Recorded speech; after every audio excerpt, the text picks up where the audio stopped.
Welcome to SS exam Guruji channel. तो बच्चों आज हम लेकर आए हैं आपके लिए कक्षा 12 की फिजिक्स का चैप्टर वैद्युत विभव तथा धारिता। तो वैद्युत विभव तथा धारिता में सबसे पहला टॉपिक आपका बनता है वैद्युत विभव। तो आइए वैद्युत विभव के बारे में जानकारी लेते हैं। हमने पिछले चैप्टर में आपसे जिक्र किया था कि एक आवेश होता है, उसके चारों ओर का एक वैद्युत क्षेत्र होता है। मान के चलिए यहाँ पर ये क्यू आवेश है और इसका एक अपना एरिया है, अपना क्षेत्र है। कोई धन परीक्षण आवेश यानी कि अनंत से इस बिंदु पर लाया जा रहा है। तो कोई धन परीक्षण आवेश किसी एक बाह्य कर्ता द्वारा बल लगाकर लाया जा रहा है, ठीक है ना। और जैसे ही ये इस बिंदु पर आता है, जैसे ही ये कहा जाता है इस बिंदु पर आता है, तो इस वाले आवेश के कारण इस पर बल कार्य करने लगता है, जिसे जो कि संरक्षी बल होता है। क्या होता है? संरक्षी बल होता है, जो कि इसके ऊपर कार्य करने लगता है। तो इस बल के विरोध में बाह्यकर्ता द्वारा कुछ कार्य करना पड़ता है, और ये कार्य जब तक होता है जब तक दोनों एक स्थिति में ना आ जाए। यानी कि जब इस क्यू नोट आवेश को यहां से किसी एक बिंदु तक, मान के चलिए इस बिंदु तक आ गया, तो इस बिंदु ए तक आने में डब्ल्यू कार्य किया जाता है। क्या किया जाता है? डब्ल्यू कार्य किया जाता है। किसके द्वारा? बाह्यकर्ता द्वारा आवेश को इस बिंदु तक लाने में डब्ल्यू कार्य किया जाता है। और ये वाला परीक्षण आवेश है, ठीक है ना। तो हमारी परिभाषा जो वैद्युत विभव की वो इसी पर आधारित है, क्योंकि ये वाला आवेश इसके ऊपर एक बल आरोपित करता है, ठीक है ना, जिसकी वजह से बाह्यकर्ता को कार्य करना पड़ता है। तो ऐसे हमारी परिभाषा में यहां पर दिया गया है कि वैद्युत क्षेत्र के किसी बिंदु पर वैद्युत विभव, यानी कि ये इसका वैद्युत क्षेत्र है, इस वाले आवेश के अंदर जो इसका जो दायरा है, इसका वैद्युत क्षेत्र, इसके अंदर ये बिंदु ए है, इस पर वैद्युत विभव अनंत से उस बिंदु तक धन परीक्षण आवेश को लाने में किया गया कार्य और परीक्षण आवेश के मान के अनुपात को क्या कहते हैं? हम वैद्युत विभव कहते हैं। यानी कि परिभाषा में है वैद्युत क्षेत्र के किसी बिंदु पर वैद्युत विभव अनंत से उस बिंदु तक धन परीक्षण आवेश को लाने में किया गया कार्य तथा परीक्षण आवेश के अनुपात के बराबर होता है। इसे हम किससे प्रदर्शित करते हैं? इसे V से प्रदर्शित करते हैं। इसे V से क्या करते हैं? प्रदर्शित करते हैं, ठीक है ना।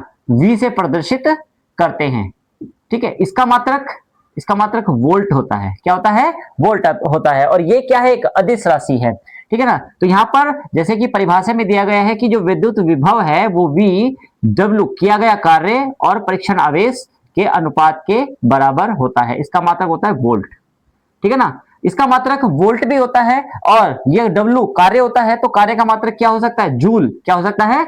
जूल। तो इसका मात्रक एक ये भी लिख सकते हैं हम, जूल बटे क्या है ये? कुलाम, यानी कि जूल प्रति कुलाम। क्यू का मात्रक क्या होता है? कुलाम। तो इसके ये एक वाला मात्रक हो सकता है और एक वाला मात्रक भी हो सकता है, ठीक है ना। यह क्या है? यह एक अदिश राशि है। क्या है ये?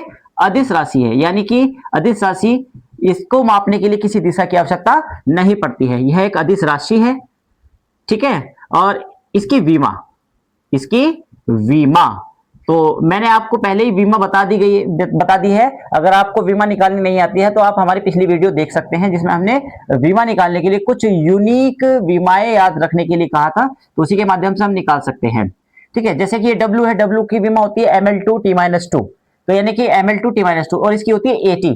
तो ये AT ऊपर जाएगा तो ये सब माइनस में हो जाएगा, तो ML2 तो सेम ही रहेगा। अब जैसे T-2, ये माइनस का, यहां से T ऊपर जब जाएगा तो माइनस का ये 2 और माइनस का 1 माइनस के 3 हो जाएगा, और यहां पर आ जाएगा A-1। तो ये इसकी बीमा होती है। ये इसकी क्या होती है? बीमा होती है, ठीक है ना। तो ये हमारा वैद्युत विभव की पूरी परिभाषा है, पूरा कॉन्सेप्ट है।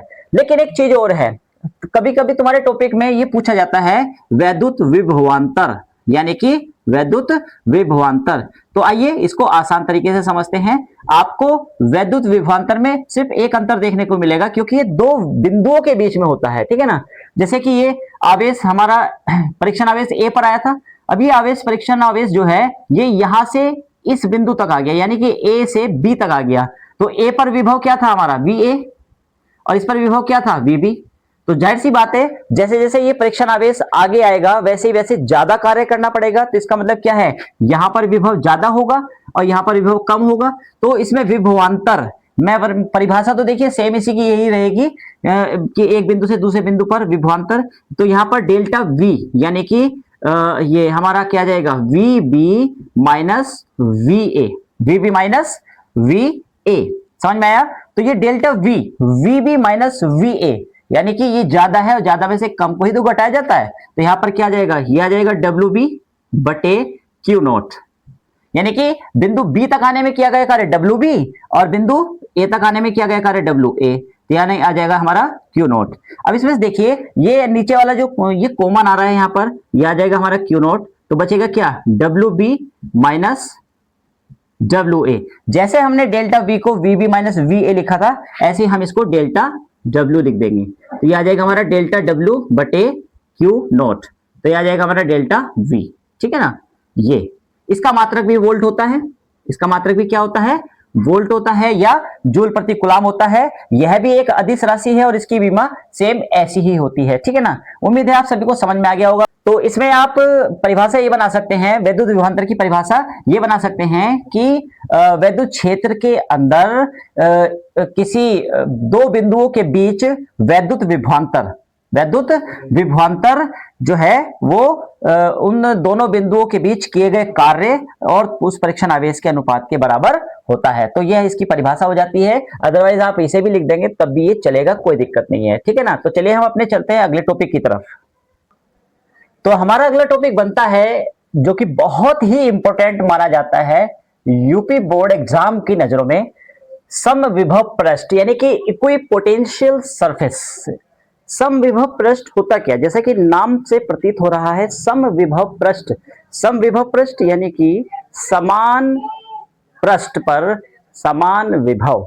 जैसे कि मान के चलेंगे ये हमारा कोई आवेश है, इसे हम धनावेश मान लेते हैं, इसके चारों ओर का क्षेत्र क्या है, इसके चारों ओर का क्षेत्र इस तरह से हम यहां पर मान लेते हैं, समझ में आई बात। तो यहां पर इसके अंदर एक पृष्ठ मान लेते हैं हम, ये कोई पृष्ठ होगा, इस पृष्ठ यानी कि यहां पर एक बिंदु था, इस पर ये आवेश रखा हुआ था, इसके चारों ओर ये वैद्युत क्षेत्र था। तो वैद्युत क्षेत्र के अंदर ये एक ऐसा पृष्ठ है जिसके अगर इस बिंदु पर माने, इस पर माने, इस पर माने, इस पर मान ले, इस पर मान ले, यहां पर मान ले, यानी कि प्रत्येक बिंदु पर विभव क्या रहेगा, समान रहेगा। यानी कि अगर मैं यहां से अगर इसकी लाइन खींचता हूं तो ये लाइन इसके बिल्कुल लंबवत आएगी, ये लाइन लंबवत आएगी,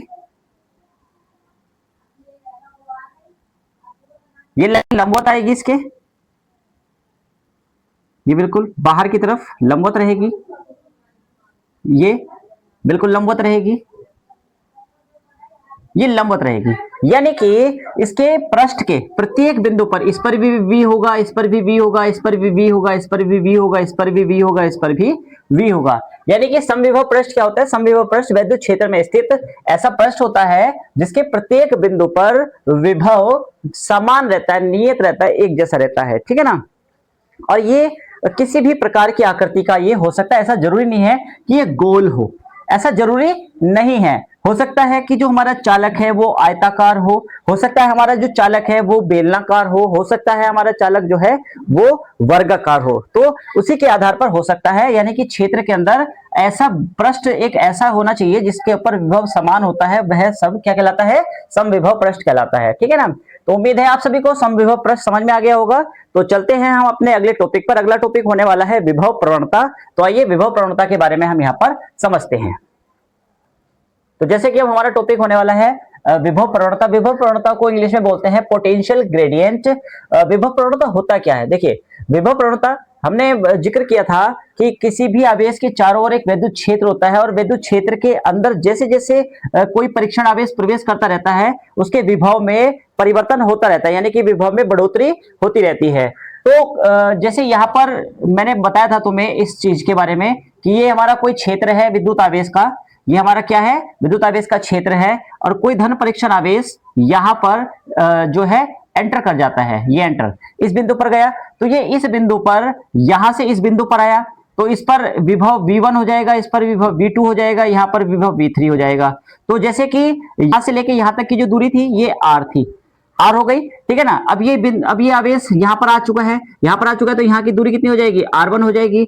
अब ये आवेश यहाँ पर आ चुका है, तो अब यहाँ पर दूरी कितनी हो जाएगी, इसकी R3 हो जाएगी। यानी कि क्या हो रहा है, विभव यानी कि दूरी के साथ साथ विभव भी परिवर्तन हो रहा है। यहाँ पर दिखाया गया है कि विद्युत क्षेत्र की दिशा में दूरी परिवर्तन के साथ साथ विभव परिवर्तन की जो दर है वो विभव प्रवणता कहलाती है। यानी कि विभव प्रवणता बराबर विभव प्रवणता बराबर, तो चूंकि यहां पर विभव जो परीक्षण आवेश है वो अंदर की ओर आ रहा है, तो इसमें हमने यहां पर माइनस लेना होता है, इसके ऋणात्मक दर को लेना होता है, ठीक है ना। इसमें ऋणात्मक दर को लेना होता है, तो इसका फॉर्मूला हमारा आ जाता है dv बटे डी आर। क्या आ जाता है, डी आर, यानी कि विभव प्रवणता बराबर माइनस dv बटे डी आर, यानी कि विभव प्रवणता हमारा क्या हो जाता है, ये हो जाता है। तो विभव प्रवणता की परिभाषा उम्मीद है आप सभी को समझ में आ गया होगा।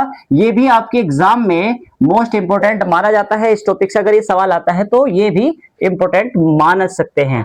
इसका जो मात्रक होता है वो न्यूटन प्रति कूलाम होता है, या इसको हम बोलते हैं वोल्ट प्रति मीटर, ठीक है ना। इसका जो है इसका मात्रक